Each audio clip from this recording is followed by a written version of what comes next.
So, welcome to They Think It's All Sober, our dear friend Stephen Manderson. Hello. How are you, mate? Sober.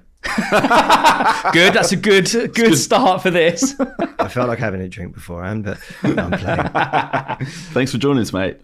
Thank you for having me. I've nearly gotten here before, haven't I? But I think during that period, I was still I didn't feel quite committed to necessarily being sober. I also didn't really understand my stance on it, and I'm not sure I still do. But yeah, I did like 10 months without drinking during that period. But then it wasn't like it feels weird talking about it, because immediately if you say to someone you're sober, they're like, oh, are you attending meetings, or you can't not be drinking. Or if I'm not drinking, they go, oh, are you sober, i.e. you teetotal. And it's a lot of explaining when I don't really feel like it should have to be explained. Someone said, to me recently, and they were being admittedly overtly facetious and saying, oh, I don't know why you're being so extreme.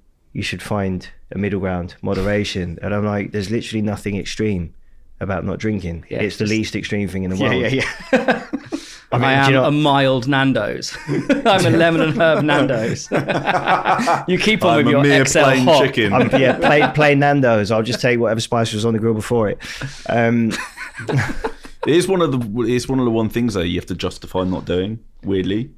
Yeah, and I do and I don't get it. I'm just surprised, because I don't, and this applies to pretty much every aspect of friendship, I suppose, but like I don't really expect of people what's necessarily expected of me. I'm quite easy as far as like, you be you and I'll be me.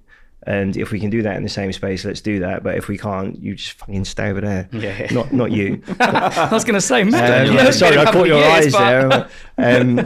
But you know what I mean? Like just, so I've never expected anyone who tells me they're not drinking to explain why they're not drinking, or to try and, like, I've never tried to twist people's arms. If someone's not drinking, I was like, cool. Yeah. I don't feel uncomfortable with that. I find it weird that people automatically do, like en masse, anyone who's drinking, if you say you're not drinking, they feel uncomfortable. Yeah, they're like, what, sorry? Well, it goes back, like, I know there's, I remember my uncle saying, I think it was my uncle, I'll say it was my uncle, but that whole, like, I don't trust someone who doesn't drink. Yeah. That was a big saying. But when I first quit as well at football, everyone was like, I don't trust that man, mate. Sweet. It's so peculiar. What I wanted to start on this with, this is quite a funny story, was how you and I met. Because probably very. What, you mean the trip you forgot? We are now. Well, yeah, that's the thing. Because I said it downstairs and like referenced the gig that we went to, Bring Me the Horizon in New York, which I have really fond memories of. Yeah, I remember. And you looked at me really blankly, and I was like, "Shit, it wasn't Jamie." And you were like, "Oh yeah, no, that was." And I was like, "Thank fuck." I'm still carrying a bit of that feeling that I got when your face went blank. Though I'm a little bit unnerved. I feel so bad. We basically had a love affair. I saw you on the plane. Yeah. And I Instagram you like, are you on my plane? We kind of knew each other, but didn't. Yeah. But then what turned into was you came over to my apartment that night. We spoke a bit about like the fact we've not really been drinking or getting on it, and we just got on it. For like 3 days. Whilst in New York for like really important meetings. But look, in that we bedded in a lovely friendship for life. I just forgot we went to that gig when you said it, and I was like, I did take you to that show. It was sick, bro. Like I was, that's so funny. Like I knew it'd Bring Me the Horizon, obviously, but like I was immediately more of a fan, because I probably wouldn't have found myself, least of all in New York, going to see them. And their live show was incredible, and we were obviously having a lot of fun at the time as well. Anyway, that's 6 years ago. To the day, pretty much, actually. Fuck, it was Jan 2019. Yeah, it was January. Yeah. Wow. How times have changed. So let's get into that. Yeah. I mean, so I guess normal format of the pod is we step into Jamie's time machine, and I think we should probably just do that. Right. So Jamie, are we in? We comfortable? Yeah. We ready? And we're back. So I guess like young Stephen. So what were your like first memories of drinking and alcohol in general? White Lightning was big in the estate. 3-litre bottles, Strongbow, similarly. Not really me drinking it, but like, I think I was in a caravan park in Southsea where we had gone with my friend Danny's parents, because he owned a skate shop in Leytonstone, and there was a skate park in Southsea where they had like a pop up of their skate shop, and they used to go every summer. So we were there, and I remember I love salt and vinegar crisps. I remember eating them after I'd stopped being sick, but just throwing up all night, having never really been drunk before, but trying to be Bertie Big Bollocks. And I was probably like 14. And then the next encounter was quite similar. I was with my then girlfriend, a friend of both of ours, Kevin, on Amherst Road in Hackney, at his place. And Southern Comfort is not something I can bear the smell of. I mean, I should never have been drinking that. It's just like syrup anyway. Yeah. But like, yeah, again, just ended up puking loads. It was only really when I started seeing someone who became a long-term girlfriend that I started to drink more. And also when I started rapping and battling, because I found myself in that environment a lot more. So I was out. I was never really a drinker. I was a weed smoker. But started drinking a lot of Jack Daniels. I should have shares. I mean, that's ridiculous. It's ridiculous to say because it's quite a large company, but like genuinely, there was a lot of Jack Daniels drunk, and that was always on my rider, you know, which is well ahead of all that. But like, it was with her that I started drinking, and also other things, because up until that point, I grew up in Upper Clapton, which, you know, in the environment I was growing up in, albeit some of my elders and our crackheads, there's like. And people specifically from our state I'm talking about, like, you know, or who have delved into things that they apparently were not okay with. It was like, if you did anything that wasn't weed, you were a crackhead. You know what I mean? So like the first time that girl walked back into our flat after being out all night, gurning, I was like, what's wrong with you? You crackhead. And then fast forward not very long, and, you know, I'm sitting on opposing sofas, on the other sofa from her and her friend, having taken my first pill, and she's like, you feel anything yet? I'm like, no, this is shit, smoking a spliff. But then also like, she's like, what are your hands doing? I was like, I don't know. You know, a few minutes later, I'm like, oh my God, these are the best thing in the world. Why doesn't everyone take these? The world would be a better place. But that was a relatively short-lived experimental phase, which lasted for about 1.5 years. And then I didn't do anything again until I was nearly 30. Wow. So first experiences with alcohol were quite horrible, but I started drinking, I guess, when I was like 19, consistently, as far as like it became part of my socializing. And where were you as a human being at that point? Like sort of your development and what alcohol gave you when you drank it, or drugs gave you when you had them? Like, did you feel like it added anything to you? It's really difficult because the understanding I have of self now, I want to go back and plant that head onto that person and give you my idea. But it's just an idea, because I can't go back to I can't take who I am now back in time and sit and observe. Yeah. So I don't, and memories are not, you know, especially memories of feelings are not tangible. You feel them, but you can't hold them. You can hold on to them for as long as you try, but you know, they become somewhat disingenuous as well, because they're not honest necessarily. It's just an idea of what was going on at the time. And I'd say probably like there was a comfort. I think that's something that they offer most people.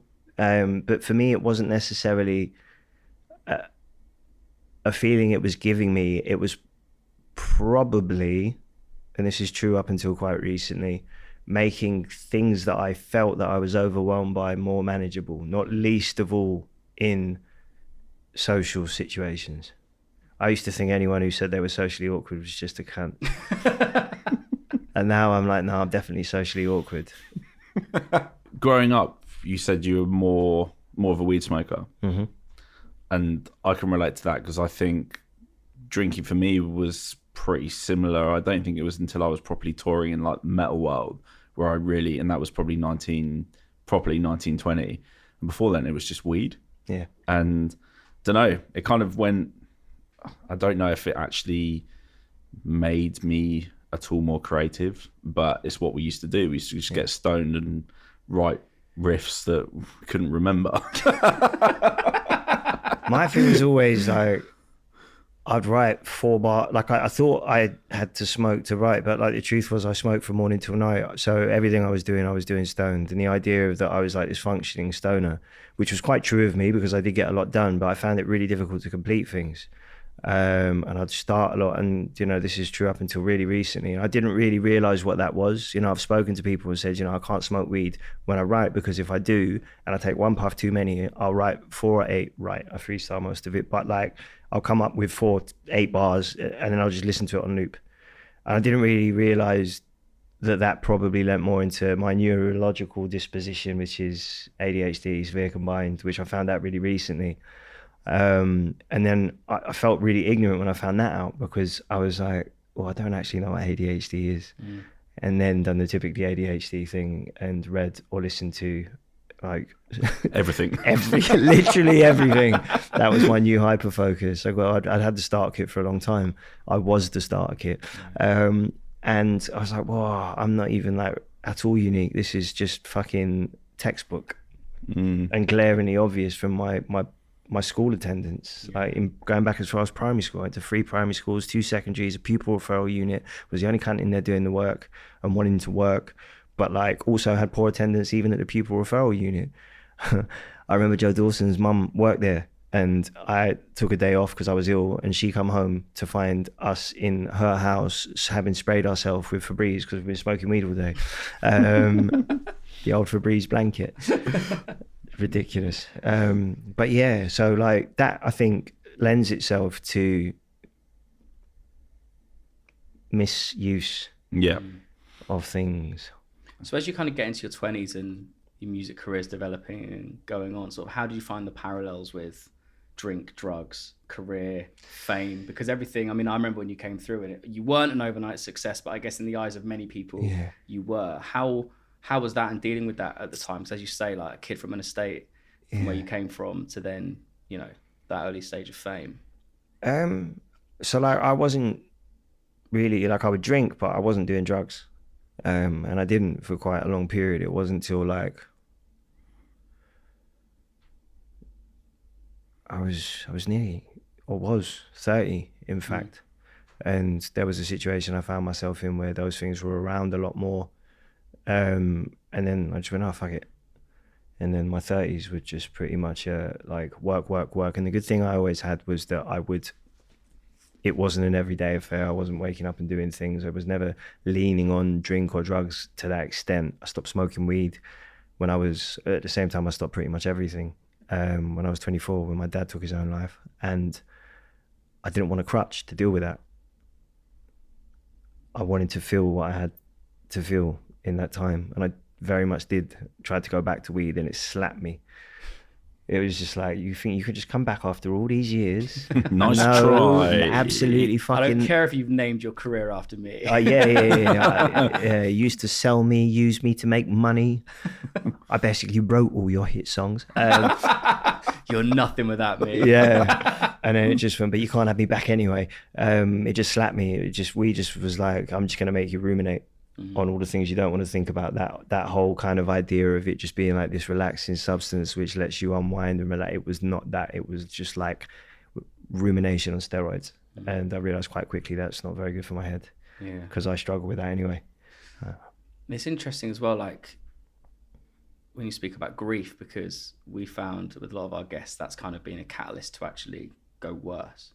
So it's really interesting that something in your disposition that wants to feel and deal with things, because often that can kind of be the trigger that sets people on a certain pathway. So I think that's really an admirable thing to be like, right, I'm gonna. It's confusing though. Like thinking about it now and hearing you say it back, I'm like, that's so odd, because given what I'd already said to you guys about, I would feel less. I would be less overwhelmed by feelings if I smoked, drunk, did drugs. And then in that period to make a decision that I'm shocked. I'm actually surprised I was able to make that decision on you two at that time, because it's not the way I've gone, during other difficult periods of my life. The opposite, in fact. Yeah. But yeah, and what a horrible thing to have to feel. Well, yeah. So it's quite, I'm shocked. Well done, little me. There you go. That's not something I say often. I'm often calling my past self a dick. I made that kind of vow that I want to be a 50-year-old that says thank you to my 40-year-old self, but I'm having to start from like my 41-year-old self, because there was a lot that went on last year. But I'm fast forwarding. Exactly, man. So yeah, I guess like timelining, I suppose your kind of journey then, teen, pretty typical, I would say. You know, Strongbows, Parks, you know, Yeah. weed smoking, and then, you know, and then career. So when, in terms of how old were you when everything really kicked off? 27? 27. 27, yeah. Yeah. So First 2 albums, no drugs. Although the first session I did after I signed with Virgin was with Naughty Boy Shah, and it ended up being the first song, which Emily Sandé's on the first album. So first session ended up being the first song on the first album, and I open it with "I can't handle my drugs." So blame Shah and his handful of buzz. Before these vocals, I was teetotal to the AK. Now I'm back and I'm buzz. Get funky, light one up, get skunky. Let's all toast to me. I can't remember the rest of the bar, but there's something about. I did quit smoking weed, but that didn't stop me eating it, which it did. It very much did. But I did smoke weed in that session, and it was AK-47, and it was like I took him. I didn't go balls deep. I just took a couple draws, and we had a really, really productive session. But I left it there. And the first 2 albums were free of any drugs, either during the creative process or the touring of. And what was it like in the industry at the time? Because I feel like there's this misconception sometimes that in the music industry, people are just like throwing drugs at you. And I think like it's Well, I used to throw drugs at people. I got signed by someone I used to sell cocaine to. You know what I mean? The dealer gets the deal. Yeah. Boom. Wait, Uno reverse. Love it. But that's the thing, is like it is there all the time, but I think there's this sort of like LA view of that you see in like Hollywood or people think about the music industry. And like, well, they used to call there. it chocolates and flowers. That was code on the fucking receipts, right? for prostitutes and drugs. There's no. I all I heard of all that was just stories. You know what I mean? And I wasn't very interested in it.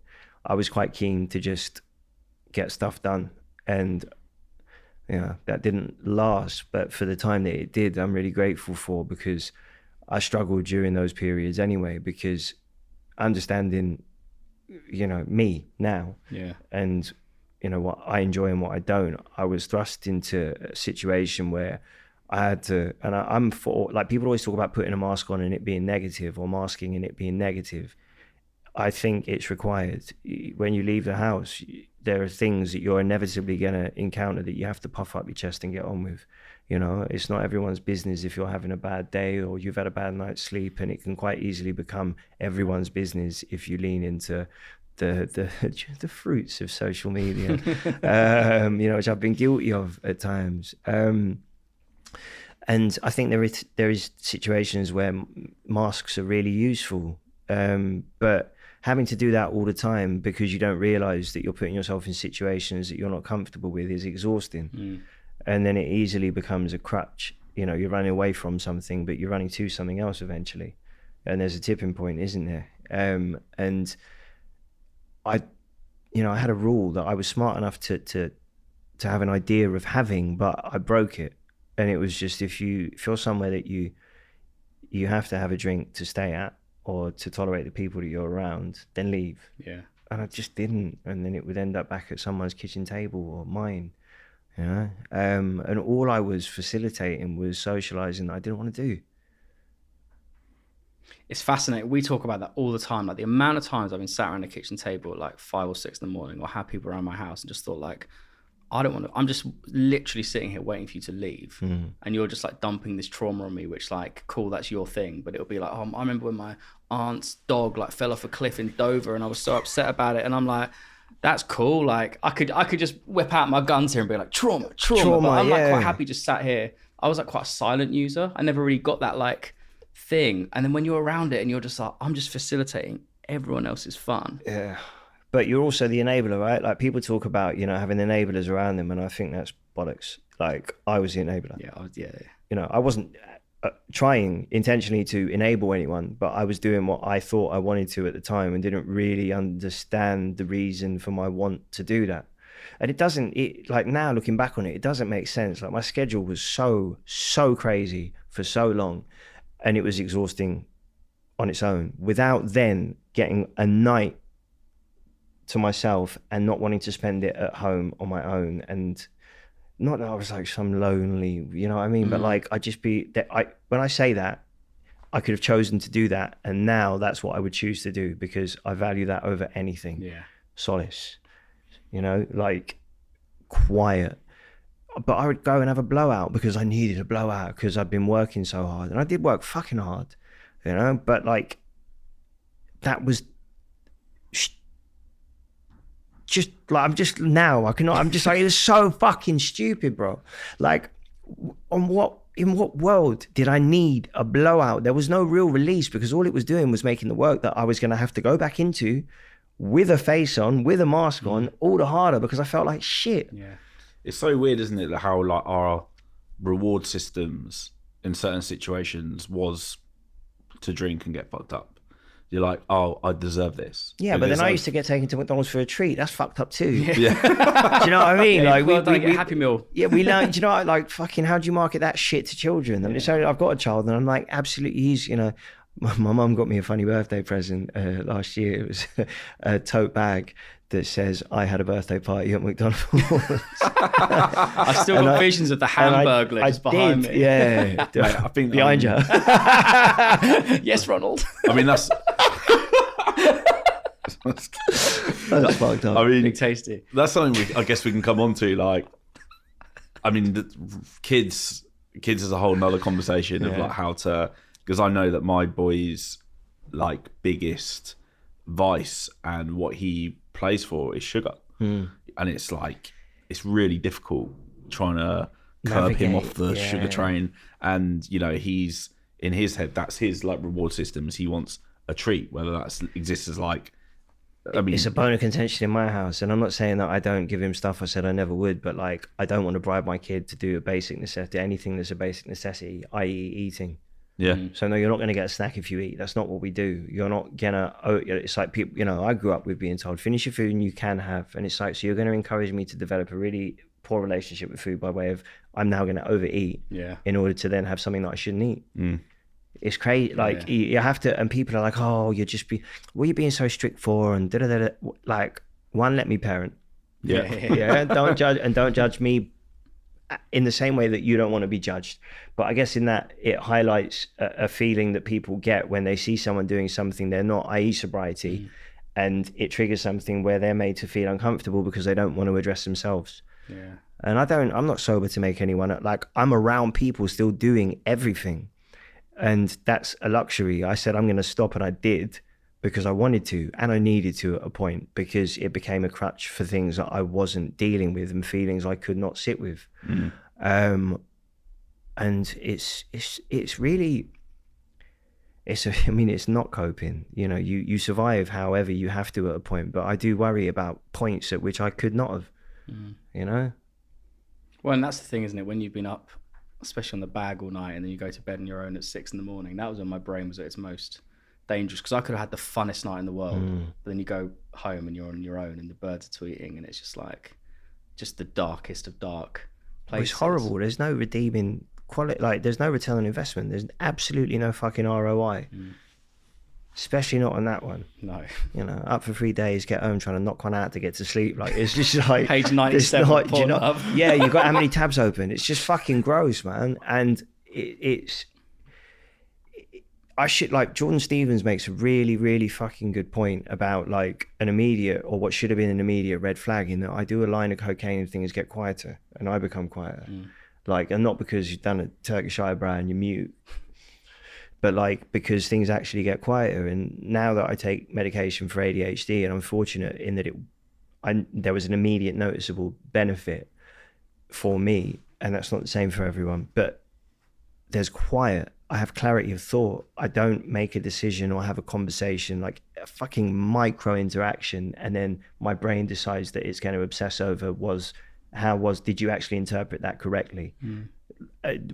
You know, could you have said something else, or what happens if you would? But there is no other possible outcome for it. Why am I going to have every other possible outcome when there by default is no other possible outcome? Because what's happened has happened, and it was insignificant. Why is my brain holding on to it? But then, you know, I go out, I have a drink, I do whatever, and it's like, which is why, like, I think it's quite dangerous for people that that's the case for. And if anyone's watching this and they've just realized that about themselves, like that's a real reason to not go there, because anything that feels like it facilitates an easier life that is fucking bad for you is not a good thing, because you will find yourself in a situation where you're all the more likely to do it, especially if things are bad. And one of the most common things that you find in such a high percentage of suicides is sleep deprivation. So also anything that lends itself to sleep deprivation. I suffer with insomnia without doing things that keep me up, and yeah, it might seem like, well, if I'm going to be awake anyway, I might as well have, it's not fun, it's all these ideas. And again, it goes back to reward system to tie it back in and make your edit a bit easier. You feel like there is some sort of reward to it, but it is working on reward centers in your brain. And if you're ADHD, you are dopamine seeking more so than anyone is. I think I've seen quite a few things online to do with lack of sleep, and I know you've talked about it quite a lot and suffer with insomnia. Has that been going on forever? Yeah, for as long as I can, apart from maybe puberty, where I just didn't want to get out of bed. It's always been something that I've struggled with, and it's imperative. It's the most imperative pillar of health, because you can't exercise your way out of poor sleep, not beyond the point. And I'm at a point in life now where the illusion of immortality is disappeared. Mortality is a really real thing, as it is for us all, but you can ignore that for quite a while. Even with seeing loss and losing people early on and whatnot, you still have this idea of for all the things I've struggled to compartmentalize, that wasn't one of them. It was just, I'll just ignore that and do whatever I want, and I'll always get away with it. Okay, well, that's not the case anymore. There is payback for all of this. And sleep debt is not a debt that I really want to be in. It is horrible. I'm by default denied access to the frontal part of my brain. That's literally what ADHD is, and that's probably a really bad explanation. You can have a go at me in the comments. But it makes it more difficult to rationalize. The frontal lobes, cortex, whatever the correct definition for it is, you have poor access and less activity there. And that's the same in people who suffer with depression, the same with people who are sleep deprived, the same with people who use alcohol, who smoke weed, who do cocaine, who take it. It's and. So then do all those things together. It's not going to make life easier. It's going to make it all the more difficult.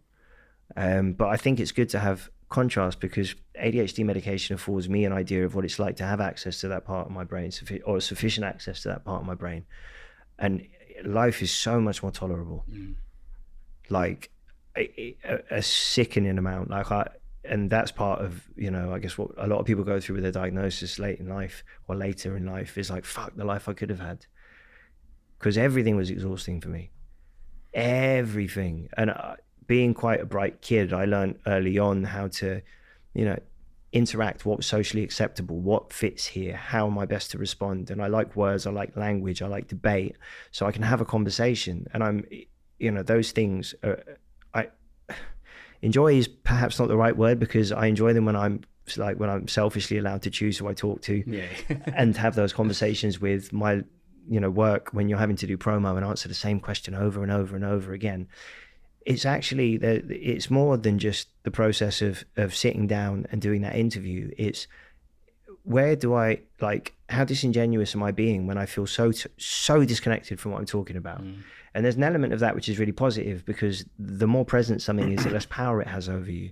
So my dad's suicide, for instance, I can talk about it without having to engage in those feelings. But when you get so much distance between you and the feelings that used to relate to what you were talking about, you just feel void. And again, the kind of contradiction then of feeling void of feeling, when I used to feel less and appreciate feeling less overwhelmed when I would drink or do drugs, but now I'm feeling nothing when I'm sober, and I'm working this out as I'm talking to you, and now taking drugs perhaps to feel something, to get that feigned enthusiasm and the connections and things which are false. It's mad, isn't it? going into your sort of 30s period, when you said sort of drugs came into it, without going into too many specifics, when you were around different type of people, did you feel like you'd let yourself down, or did you kind of come into an environment and be like, oh, this is fun, I'm in my 30s, new me? Like where was your head at that point? New me. New year, new gear. You hate me, don't you? No, I'm like, how did you get there before me? I thought I was good at this. I'm nicking two from you. No, I didn't really give it that much thought. It was so normalized, and it was so accessible, and it was what everyone, you know, or all the people I chose, nearly everyone, and people I chose to be around were doing. That was, you know, that was just the thing. And like I say, the thing that made it seem okay, irrespective of how long a night would last, what did examples say? Some nights last days. Yeah. Was that there was always so much work in between. And I trained, and I did cryotherapy and vitamin drink, and did all this stuff, you know, and regularly took things that were good for me as well. So there was, you know, it felt quite healthily juxtaposed. You know what I'm saying? It's like, there is some balance, albeit either extreme, it's still balanced, because as long as I'm stretching both arms out as far as each other, I'm never going to topple over. And there were points at which it got darker because of, you know, it's weird. Like one of my, people probably switch off to the word trauma now. It's thrown about so much, childhood trauma, every, you know, but like one of my worst traumas was when I got hit by a car. And I managed to get on the bonnet, otherwise it would have been my hips and pelvis. If I'd have fallen, it would have been my head. You know, to me that was more dangerous than getting stabbed in my neck and it going right past my carotid. I knew people who'd been stabbed, I didn't know anyone who'd been hit by a car. And it happened in a way that I did all I could in that situation, and I was lucky because I got myself up on the bonnet and it only got my left leg. But that was the year my third album was meant to be out. That was the year I was doing the Pyramid stage at Glastonbury. Wow. That was the year I was getting married, and it sent me so west. You know, I couldn't do the things that I didn't realize were imperative to my keeping my head above water, i.e. exercise, work, create.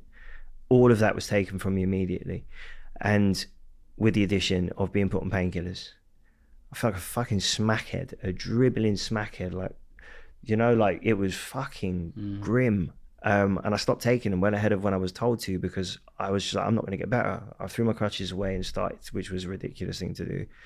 But I had to, because I felt like I was losing myself and everything that I'd built at that point. And just trying to catch up after that was so difficult, because, you know, the album wasn't out in time for Glastonbury, and it threw me off. And in that period I put weight on for the first time in my life, like, and weight by my standards, but like and all of that tied into this feeling of just grossness, which was made worse by then, you know, drinking and doing drugs, which is just, you know, I know, like, you know, it's rite of passage and whatever else, but it doesn't have to be, and it is a bit gross.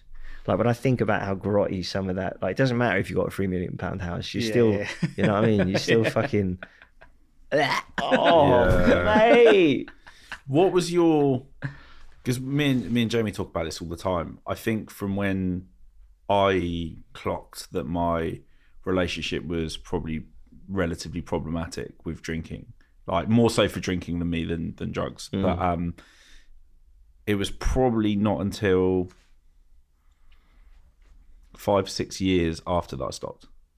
And I think I probably readdressed my relationships somewhat when Zach was born. And I was like, well, I'm just going to readdress. I'm in London during the week, so I'll get fucked up in the week. And then I won't drink at the weekends. Because I'm with him. I'll be a bit groggy, but I can be relatively... And they deserve way more than groggy, innit? And they deserve way more than that. That's the guilt I was talking about. So what... Do you think there was a period of time... Because I know you said you've kind of... There's been a period where you've stopped drinking for a while, then not. What was your kind of biggest motivation for going, I'm going to try this? Life. My life, his life, my partner's life, the life of our relationship, the life of everything. I can only be accountable for what I'm accountable for my part in things. And irrespective of whatever else was going on, I don't use, not with hindsight, and even strangely not at the time, did I, like, it's never been justification for those decisions. They were decisions that I made with the choices I had, and they were poor. and no one's to blame for that, and nothing is to blame for that. Any problem in our relationship is not to blame for my decisions. I have to be wholly accountable for those.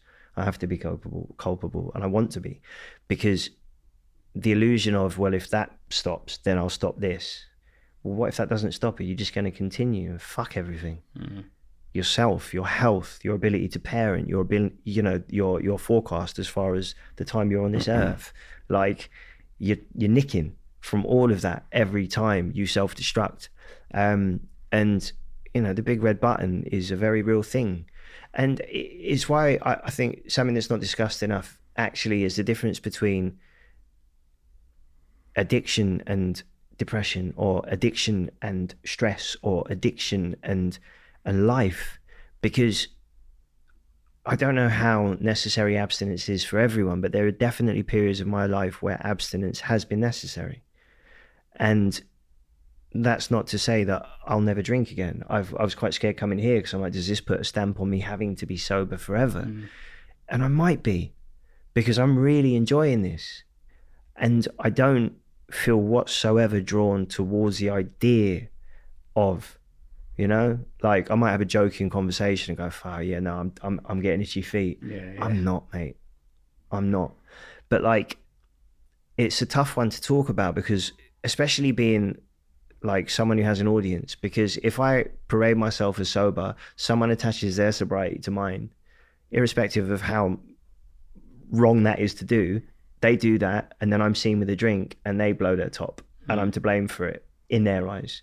It looks irresponsible. And I guess I'm starting to think more about my responsibility as a parent, as a partner, as a person. And I've got all the stories I need. Do you know what I mean? I don't really need another one. Yeah. And I come out the other... I forgot half of ours, clearly. Glad I'm so memorable, Jamie. I don't know what the purpose would be unless it was destructive. And I really don't want to carry on down that path. But like I say, I'm doing a lot of, the late adult, the adult diagnosis of ADHD was not by chance. I had to go and look for that. I had to do that. And I recently, yesterday, in fact, did the last part of an autism assessment. And I don't know what the result of that is. I'm not walking around looking for monikers, for new tags. It's not that, but I need to understand myself, because if I don't better understand myself, I'm going to continue making decisions that I have previously that I'm unhappy with. And I'm not up for that. I'm not. So I need to create a life in where I have the support in the places I need it. And I better understand what I can and cannot do, because nothing is worth the price I'll pay. Yeah. Right, that's interesting, because actually I think since I stopped drinking, I think that's all I've been doing is learning to understand myself. And I think that's given me the clarity to be able to do it. Same with you, I know you've talked about it. And I think as a consequence of getting to understand myself better, it allows you to, all of the things that you mentioned have by default become better, like my relationship with my wife, like my ability to parent, like the kind of sense of proudness I feel that my kid won't ever see me hungover or like fucking in bed because I rolled in at 6 a.m. Like, because that was real guilt that I did feel. Yeah, mate. And and more often than not, I would always, don't get me wrong, I would never be one to wallow in bed. If I rolled in at 6 and I said I'd be doing something, I'd be up at 8 and I'd be fucking paying the price for it internally. So, but that's all it is, and it's given me that clarity to go, shit, I do understand myself better. And shit, I actually really enjoy doing this, or I fucking don't enjoy doing that. So guess what? I'm not going to do it anymore because I don't want to. And you feel less pressure. Yeah. So it's given that kind of clarity. You just said something really apt there about that thing about like getting in at 6 and up at 8. And one of our previous guests had a saying which I think is so perfect with this, which was death by 1,000 cuts. And I think that's what alcohol and drugs in our life do to us, isn't it? Because every time just tops up and tops up. I'm cool with people making their decisions, but I just think it needs to be readdressed as far as like, and I mean, look, you'd have to unpick the fabric of society here. Public houses, pubs, villages were fucking built around them. It really is woven into the fabric of our society specifically. But like, other things are not they're not accepted in the same way. And I don't know how it got to a point where something is so acceptable, apart from it must be really commonplace for people to want to alter their state of mind and change the way they feel. Yeah. And that says a lot about quality of life for a lot of people if you're not just happy and feeling what you feel day to day. Exactly. We always talk about that, don't we? That thing of like, if you quit anything, people are like, well done. And if you quit alcohol, people are like, why? Mate, well, it's again going back to the reward system though. It's like, hey, it's the weekend. Let's go out. I know, but do you know what you can do on a weekend? Do you know how much you can do in those hours if you don't get fucked? Yeah, it's crazy. It's mad. Like, well, we said it's the 8th day of the week unlocks. Wicked. Another thing on the still. And it does. Guys, listen to this. We're going to be putting some patents on these IP. But it does. And I think like I don't know, we always say as well, I think the people that probably went a bit harder with drink, drugs, probably feel that 8th day in the week more opens up, you know, and we talk all the time about the sober spectrum. You know, there's people that choose to stop drinking who might have 2 or 3 drinks a week and feel like it doesn't really serve them any purpose. And their sobriety looks probably a lot different to the person that went, I've had, you know, drinking 20, 30 pints a week and sniffing themselves to oblivion. And, you know, I think the people that really pushed it out feel the benefits probably slightly more so than... Maybe, yeah. But then I think there's something in the kind of, this is a really weird analogy to draw, but like lymphoma, right? If you get a low-level infection, it just has to be managed. They stand much less chance, forgive me if my understanding of it is incorrect, I believe this to be true, with a low-level lymphoma that's not aggressive, it's just managed. It's much harder to rid the body of that. Whereas if it's aggressive, then they stand a chance of ridding you of it with treatment. So it's aggressive, treatment's aggressive, it's gone. But with a low-level lymphoma, it remains and it's treated. Whereas it's like low-level abuse. You know, it doesn't ever really put its hand high enough to go, you might want to think about this. But it's all the things that a lot of people go home and have a bottle of wine with their partner. You know, but that's fine. You know, that's fine. And I feel weird saying maybe it's not, but like I guess life is just not that, especially with, you know, Western civilization, modern Western civilization is not that set up for the happiness of humans. And we've also evolved to survive, not to be happy. Yeah. You know, so we have negative bias. So it's quite, you know, you can understand wanting to block parts of the day out by way of, but like I just, and I only wish I could have got this sooner. I don't want to numb myself to things anymore. I want to learn to compartmentalize, to deal with things as and when they need to be dealt with, and to get ahead of things which I'm behind on, or I feel I'm behind on. And part of what I feel I'm behind on is understanding of self. For all the good game that I've been able to talk, you know, I've always been ahead of by way of idea and perceived understanding, as opposed to what I actually in my own life. You know, doing all this work for everyone's mental health, helping people, encouraging people to get the help that they need without any real taking care of myself. So true though. And connection's a huge thing for me. Like in sobriety, I found all the true connections I was ever looking for. And and that's with myself as well. And I felt like all that time that I was fucked up or not. You know, it's funny. I look back very fondly. You said something there though that's really poignant. Fucked up or not. Either way, it's impacted by the being fucked up. Yes. Because you're either on drugs or not, or you're either drunk or not. Yeah. Because you're still like this idea that people can dip in and out and they're not affected. Are you joking? Do you know what you're like to talk to on a Monday? Yeah. I can't even phone you till Wednesday. Like, which shoots me down to the ground. I don't like too much contact with people. But do you know what I mean though? It's like, sorry to cut you off. That really jumped out at me because it's really telling of like, you know, it's whether it's at the time or after the fact of, it has an impact, and it really does. Your decision making, everything. So true. I saw Lethal B put a post up the other day. It said, just a reminder, like where you are in your life now is a consequence of the decisions you made 5 years ago. And I was like, okay, so I've got 2.5 more years to go before I can only blame really sober me. Yeah. At the minute, I can still blame the other guy. He's over there. I was going to ask, sort of leading up to this phase decision now to sort of go sober, and obviously don't go into anything personal specifics if you don't want to, but where had you got to with yourself? Because I know, like you said before, you toyed with it or not, but I feel like now even in our kind of conversations, there's clearly been like a shift. Well, I'm here. Yeah. You know, I'm not worried about this perhaps becoming a tag of mine. So I'm cool with being sober. And it feels like a much more definite decision, I suppose, I'm realizing as we're having this conversation. A point of like real self-harm, and by proxy affecting my family with that as well. And it, as I say, irrespective of what else was going on, you know, they were my decisions and that wasn't me coping. It really wasn't giving myself a chance to cope. But I wasn't in a situation where I was coping with anything. It's fucking tough, man. And doing things in isolation, I think, is a real sign of it being an unhealthy relationship with, because it was not something that I would have done previously. But for all that was happening, and this is quite hard to talk about without going into things that I'm never going to discuss, but I was making escape decisions, and things were really severe. You know, I really, in those moments, wanted to and needed to, but like that could have really easily led to death by misadventure. I saw the Liam Payne story and was just like,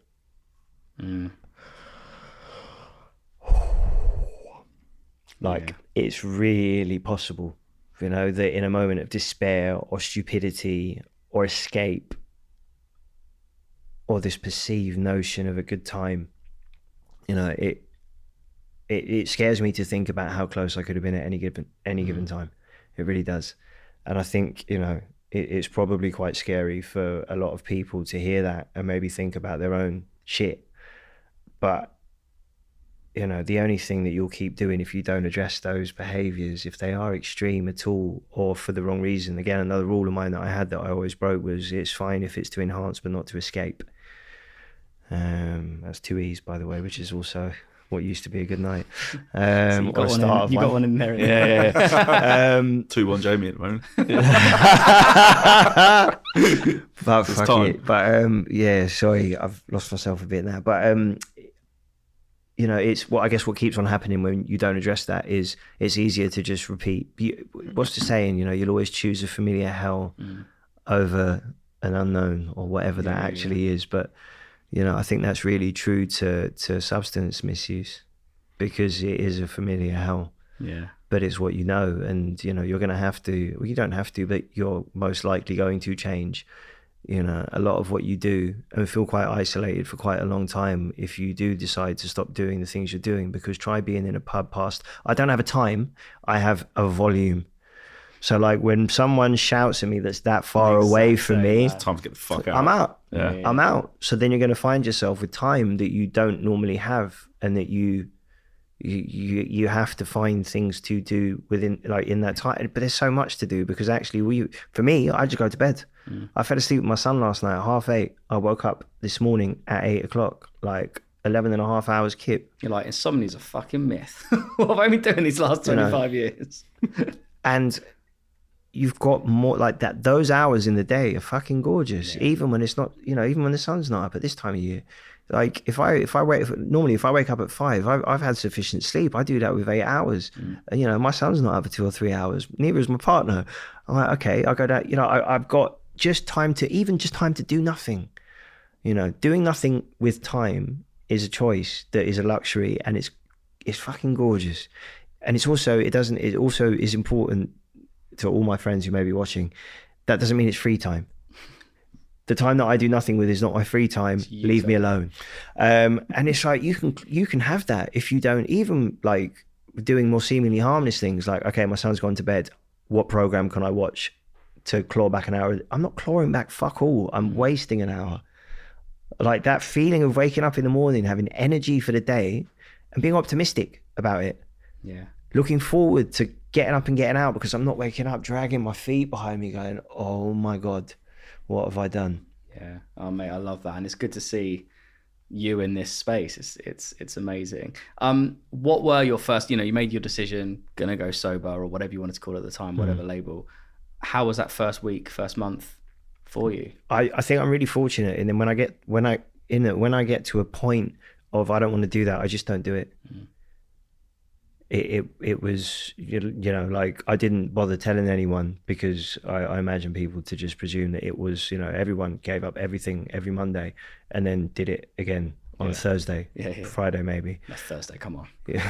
Do you know what I mean? Wednesday if I needed to. Well, there you go. Tuesday, come on. Yeah, so, you know, so I didn't bother saying anything out loud. It wasn't for anyone else either. It was, you know, obviously there were positives for other people, but like it was just a decision that I made and I knew I'd made it. So I just, you know, and I went to a festival the weekend after. It was Wednesday I stopped. Nice. I woke up and I said no more to myself, and then went to Wilderness, and you know, again that's quite a hedonistic festival. Yeah. Yeah. To go to the valley. Yeah, it's mad. But like I just, you know, I did it entirely sober and have been since, and I don't, you know, like I say, I think I'm really fortunate and I understand what a luxury that is, you know, to be able to say yes or no, and to know that I'm saying no and can be in any situation. It's funny when you find yourself sober in those situations, it's not drugs you think about doing. It's leaving. It's a French ex. Yeah. You're like, It's at what so point true, can though. I get out of here without anyone really noticing? And you only end up there. You don't start your night there. Like you only end up there by way of drinking to facilitate the socializing required at the point before, which then leads to the. Wilderness was I did Download Festival a week after I stopped drinking, but that was very much like for work. Wilderness was the first one I did, which will be 3 years ago this summer. And I went completely sober with a bunch of people who were off their fucking nuts. And I did the same thing. It got to like 11 p.m. They're like, let's go to the valley. So looking And I was after like, children. Where's the car park? Get me home. But that's the one of the beautiful things I love in sobriety, and we talk about this all the time, is that leaving. And if you're in the car on your own and you're on the drive home and you just put on some tunes that you love, it genuinely feels like this beautiful warm escape. And you get home and I'm like, I would not swap it for anything in the world. It's gorgeous. I did a tour completely. So I've done quite a few actually, even like in the middle of doing, not doing, because I chose as and when I did things, which again, luxury and smart of me. Thank God there was that person. Otherwise it would have just been a complete mess. But like sober tours are wicked. And the last one I did, which 2 years ago now, I came off tour feeling better than I went onto it. I slept really well and made an effort to. You know, I was taking my sleep stack, my Andrew Huberman sleep stack, and other stuff, and like doing things that were good for me. And I came off tour feeling better than I went onto it. But also, once my ears had finished ringing after the London show, and I'd gone around and been like, thanks for coming and done everything that I had to. Yes, some of you feel like an obligation. A lot of you, a lot of social interaction for me actually feels like an obligation, hence why. But got home, my ears had stopped ringing. I fell asleep about 3 o'clock in the morning. I woke up at 6:30 with my son, and we had a gorgeous morning. I took him to nursery, and I'll never forget that walk. That's amazing. The smile on my face, like the two can work. I don't have to be, you know, I don't have to get wrapped up in what everyone else did do, what I used to, you know. I can deal with this as work now. That this, you know, the having to be a rock star shit is out the window, and it was always bullshit. Like, I was going to say overrated, right? That's just a mess, man. Like, what an idea. Like, let's facilitate all of your weaknesses. Yeah. Hey, you insecure? Take this thing. Yeah. Maybe how nice is that to be able to go and play and go and, you know, do a fucking sick show, and then to go and just wake up feeling maybe tired but like happy. Do you know what's brilliant about it as well is you walk out on stage and get all this feeling that you don't otherwise get, and by the time that's settled, the crowd has, so they don't notice it in you. You know, you walk out with the illusion of confidence, but you have that feeling that is such a necessary part of what we do, and it's electric, it's scary. You should feel some level of that every time you walk out, otherwise what are you doing it for? And you get to remember it all, and you know that it was you that did the show, not the drink or the drugs. And that's really fucking, like, it's the most gorgeous realization. It like, I get to be there, I get to remember, I get to feel. I love that. That honestly, I think my biggest achievement in life, or one of them, was our live show, because it was like we just walked out to 500 people at Leicester Square Theatre that had come to watch us talk and ramble and joke about sobriety. But again, it was like that absolute like adrenaline. But once I settled into it, bear in mind that's so not in my normal wheelhouse, I was like, this is the best thing in the world. Yeah. Now I'm going to quit being a manager and pursue a career in stand-up comedy. So, Mate, you're right though. I was bricking it before that because it was like, again, I've been used to doing some level of performance, but not going and talking about my recreational drug use in front of various friends, family members, and strangers. But you know, it was recreational in brackets. Yeah.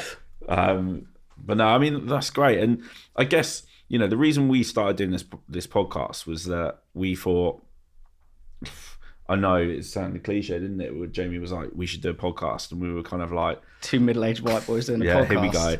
But we didn't really feel there was maybe like a massive amount in the space of, especially for men, to just maybe try and fucking normalize the fact that people turning in their 30s, 40s, who, like you say, like drinking has been ingrained into English culture and British culture for forever. And I think there's a lot of people that are getting into their 30s, 40s who have, you know, been in the same rituals all their lives, start feeling worse, have, you know, maybe have entered parenthood and are struggling with it. And there wasn't really anything out there to kind of normalize the fact that you could have a life outside of the constraints of alcohol.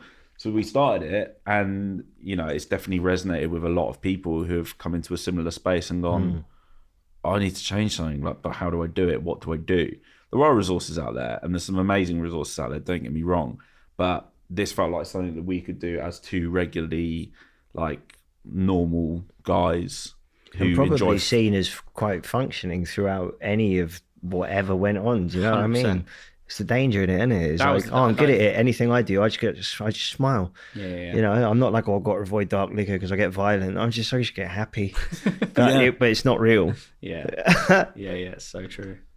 Is there anything that you have found, you know, for anyone, I guess, that's listening, that anything else you do that, because I always see, and I've followed you for a long time, but you're very, when you get into stuff, you get really into stuff. So I've seen like the Wim Hof stuff, the ice baths, you know, is there steak? Yeah, nice. Yeah. And in the food, and it's great. But is there anything you found has been really useful alongside not drinking, that keeps you, I guess, aligned?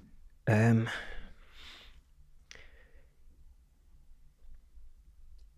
trying to think. Because I'm so like stop and start with things, I'm reluctant to say anything, you know, like that. I didn't realize how, I think I started off saying this earlier and probably didn't finish because I went off on a tangent. But the things that I did I know it was when I was talking about getting hit by the car, but like exercise, it's so basic.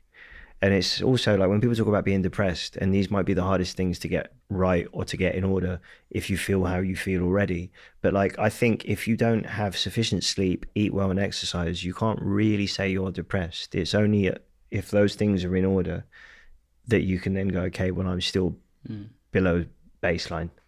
A baseline's content as well, really. If we're honest, it shouldn't be happiness. Happiness is not really a baseline. Optimism, fine, but like happiness is something you feel and don't feel. There should just be a content.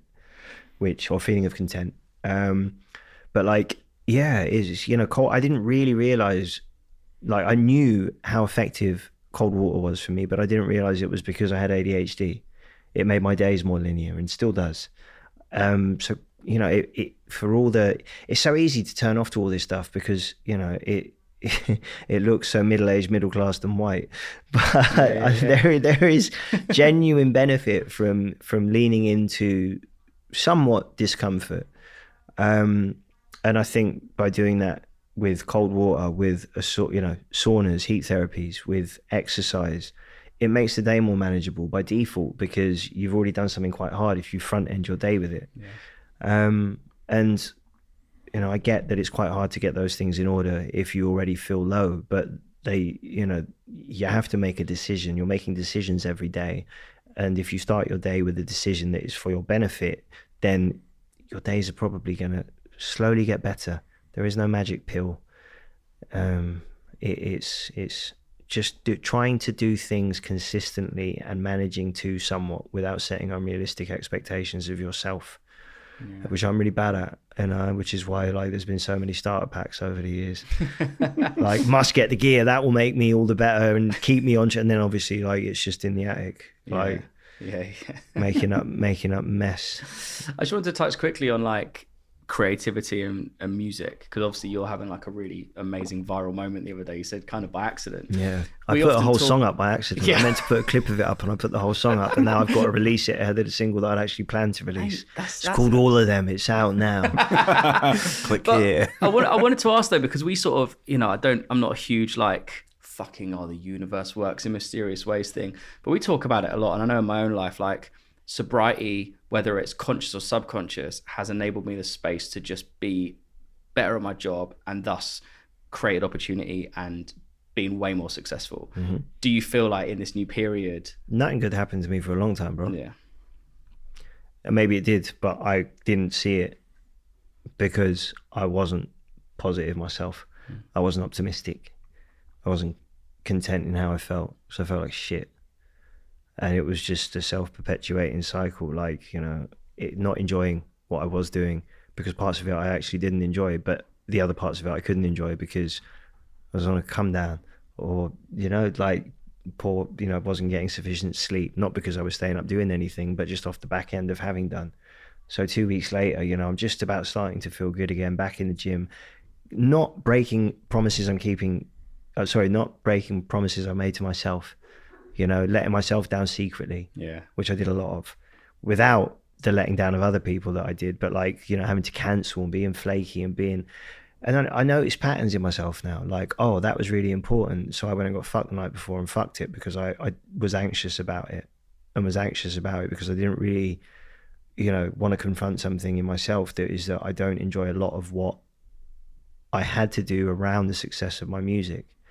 I like being on stage in front of all of those people, and people always go, well, how can you be at all socially? There's nothing social about that situation. My interaction is minimal.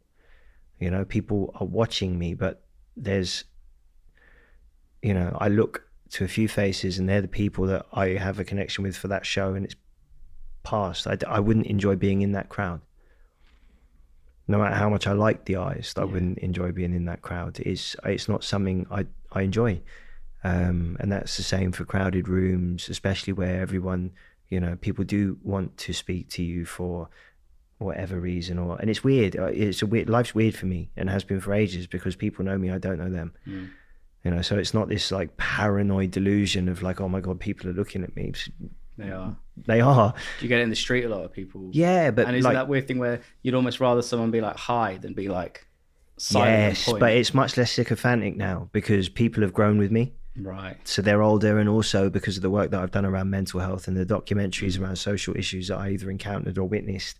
You know, people have a real. I mean, my manager laughs, Jed. He's like, you know, you never know who's going to stop you and say hello, because I've done Loose Women. Yeah.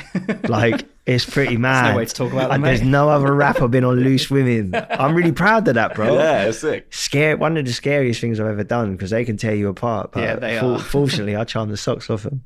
I mean, one of the other guests was Stanley Johnson, so it wasn't hard. Is that his name, Stanley? What's his name? Boris's dad. Oh, yeah. That cunt. I don't even mean that, but yeah, I mean, it was. No, I think I do. Yeah, it's fine. It's fine. You have license to say whatever the fuck you want. So it's exactly. Great. Don't do drugs. I guess some of the other kind of benefits that people talk about, you've spoken a lot about ADHD and how you're now medicated for it. And has this all come in tandem since you stopped drinking? Yeah. So you feel like it's all come together at a very similar time? Yeah, definitely. Things got as bad as I hope they ever get, and that enabled me. But then that's really true of like my past, sadly, and that's the concern, is like using bad to create good. Yeah. Being propelled by shit.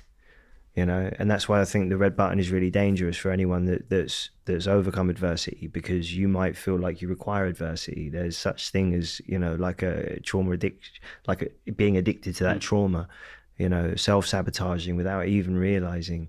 I think that's really common. and then wanting to have something bad to turn into good. I don't want that. I just want, you know, life is going to be, there's going to be highs, there's going to be lows, and I just want to be able to exist, not linear.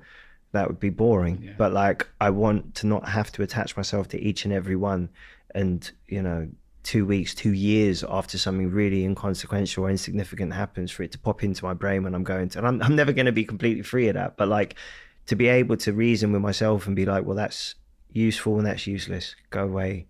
You know, like to realize when my brain's working against me. We have the most incredible thing inside our heads, between our two ears. And when it works for you, it's incredible. But given the chance, it will work against you. And I don't want, you know, I really want to kind of do the things that encourage my brain to work for me. Yeah, I really relate to that. I was my best friend and my worst friend for many a year. Do you know what I mean? And I betrayed myself. Yeah, so many times. So now it's, I said this to you the other day, isn't it? I really like myself, and I never thought I'd get to that point. That's brilliant, isn't it? Yeah. But on one hand, like, it's not schizophrenia, so it's good that the voice in your head is yours. But on the other hand, how fucked up that the voice that it can be so, for me, I'm talking as myself, is so punishing, is mine. Yeah. You know, all of the fears, the rumination, the manifesting of shit in between my two ears because I don't talk about it or write it down. Like, it's my voice. I've been my biggest fucking enemy, my worst enemy, and my best friend at times, but like largely just my worst enemy in the way of everything. Yeah, I mean, it's great to give yourself the opportunity to not be that, you know, and actually be kind to yourself. Yeah, and I find that hard because it's not, you know, it's not something I was taught, and they're tools that I really hope to give my son from a place of, and like from a place of being that person for myself now as well. And like, how beautiful that for me to give that to him, I have to become that for myself, because, you know, verbal cues are fucking useless for children. You need to lead by example, and the only way I can lead by example and offer him what I didn't have truly is to become, and this is, I guess, sad in the sense that I'm still having to parent myself, which I had to do a lot throughout my life and way too early, which was cause and grounds for a lot of the issues that I have had, still have, whatever. But I get to heal in the process. I didn't have him to heal me, you know, and I'm really happy and grateful that I've seen that and understand that, you know, I have to lead by example. So for me to parent him kindly, I have to be kind to myself and to the child that I still carry. And that to me is really significant. That's like, that feels really warm saying that.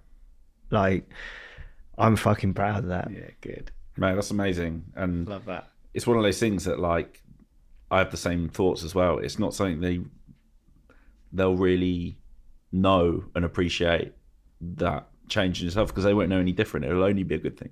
Well, I hope, you know, it will. I mean, I don't, weird thing to say, I hope, but if not, I hope that he encounters this in someone else. But when he sees someone who hasn't had that, there's going to be, I'm sure, like when I encounter someone who has had that from a kid, who has had a stable upbringing that was healthy, and that in which they were given the tools to deal with and tolerate how they felt, you know, I feel that because I don't have that. Yeah. I'm learning that now for myself, but like, hopefully he'll have those tools and take that on with him, and when he sees it in someone else, be able to offer the help that they might need. You know, not that he should be running around helping everyone, but just that, you know, I've been with people in relationships when we've been a mirror for each other's trauma, and neither of us have been able to help each other because we've both been doing the same stupid shit. Yeah. You know, my ex-wife has a book now called The Bad Drunk. And I'm like, you know, it instigated a brief conversation between us, and just to hear where she's at now, sober. Yeah. And for us to have, you know, just grounds for a conversation, which is so different to where we ended up. I'm really proud. Yeah. That's great. Man. It's, you know, again, to be able to take something that was difficult, that she struggled with throughout, you know, her life, before she met me, after she met me, and then to be able to turn that into something that can help other people, I think is wicked, as you've done with this. And I think the more conversations like this I had, the better, because you've got to normalize the conversation around not doing it, which is highlights how odd that is. But that this is the conversation that needs to be normalized. But I think it's really important that it is, because it's all right. Don't do what you might feel that you don't want to. Yeah, exactly. And it's not a case of peer pressure. It's just like it's habitual for so many people that it seems like the obvious thing to do. But like, just try it. Like, there's no, like I said earlier on, there's literally nothing extreme about not drinking. Yeah, it's the least extreme thing ever, and life doesn't need to be. And that's a lesson for myself after me saying I'm a man of either extreme.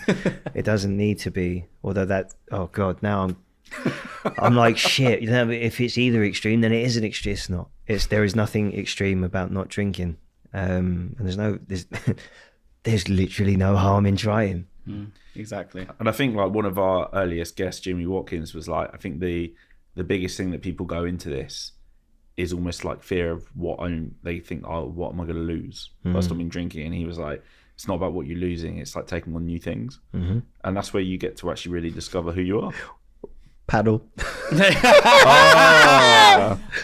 Golf. Golf. Golf. Life. Oh, fuck off. Jamie 3. Oh, fuck off. Life. Yeah, me too. And paddle. Yeah. Which is slowly becoming life. There you go. Yeah, Oh, man. mate. We're gonna have to. I've never played it, but I used to coach tennis when I was fuck younger. off. All right, one of them. No, but like I haven't played it, and like, but I love racket sports. I love a racket. It's so I used to good. love racket. Now I was love gonna racket say- sports. So I've done that one many face. times. I've done that one many times. Racket or racket? But yeah, a bit of paddle. I'm up for a bit of paddle. Yes. Not in like a, roped up sense. I didn't feel that you had to affirm No, that. it's fine. It's fine. I think we're probably at the time where we need to head to our big three. Big three. So I'll hit you the first question. So for anyone that's thinking of going like on a journey of sobriety or looking to readdress their relationship with alcohol, what's your like single best piece of advice? Trust yourself. Yeah. So by that's kind of that. I think. Yeah, all right, let me try and do these things in a way that won't confuse people, because my brain's already on something way beyond what I just said, and I expect you to know the bits in between that I haven't even said. Trust yourself. So trust yourself. If you're thinking that, you likely need to. I don't think there's many situations or many instances where someone's thinking that and that's not necessary. It probably is. So trust yourself. Trust yourself as far as you can trust yourself. Don't put yourself in situations where you feel you might not be able to. I don't think that's very helpful for people who, again, suffer those situations and likely are making a decision to have an excuse as to why they're going to go back and do the thing that they're trying not to. But yeah, that's one. Yeah, Nice. Definitely trust yourself. Love that. I love that. Number two, what is the single best thing that sobriety has brought you so far?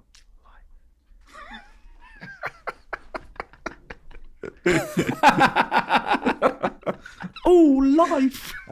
Mate, you it's fucking just love it. honestly like the absence of, I guess what will eventually be the absence of shame and guilt, at least around that anyway. It's just like, yeah, I definitely think the single most important, actually it's not the single most important, that's quite selfish. I think that's an important one, but now I'm going to give you another answer. A chance. The chance of everything, and from a place of reality, like a place of realness, real feeling, real thought, real clarity. And the days I don't feel like I have much clarity, that's really telling. Yeah. You know, I can sit with, if I have a late night now, I'm like, fuck, I'm not going to get my 8 hours or 9. But I'm like, well, I'm just going to be tired. Yeah. And I can be tired, but I know my feelings are owing to being tired. Everything makes much more sense. I'm much more aware of what I feel. And sometimes that's still not pleasant, but that's fine too. But it's the idea of I can go to bed and wake up and it will be gone. Yeah. Yeah. Love that. And finally, we would like Stephen to write a letter to your previous pre-sober self. So if you could start with Dear Stephen, what would you say to former you? Dear Stephen, stop being a silly cunt. Love you lots. Although you might not think. that to be true, because you probably didn't and don't feel much love for yourself at this current moment in time. But it's all just one great big misunderstanding. It'll all make sense one day. Love, Stephen. There we go. Mate, thank you so much for joining us. Thanks for coming really on, mate. Appreciate it. Thank you. And so good to see you doing so well. Thank you. I Likewise. can see it We love it. palpably. It's beautiful to see. Oh, that's just the serum.